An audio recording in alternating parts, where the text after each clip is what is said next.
হৰভোগত ATM চুৰি কাণ্ডৰ লগত জড়িত যুৱক আটক। বৰপেটা জিলাৰ হৰভোগ আৰক্ষী থানাৰ অন্তৰ্গত হৰভোগ নগৰৰ অধিকাৰী বিল্ডিং কমপ্লেক্সত অৱস্থিত ষ্টেট বেংক অফ ইণ্ডিয়াৰ এটিএমৰ পৰা আজি ৰাইজৰ সহযোগত হৰভোগ আৰক্ষীয়ে আটক কৰে এটিএম চুৰি কাণ্ডৰ লগত জড়িত এজন যুৱকক।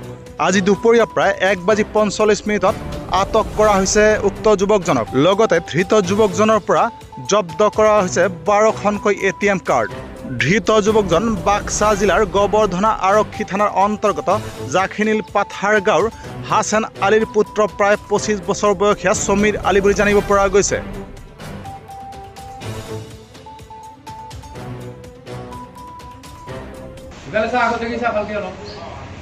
কি নাম ভাইটিৰ?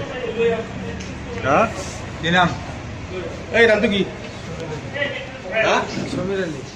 সমীৰ আলী। ক'ত ঘৰ? কি কৰি আছিল এতিয়া?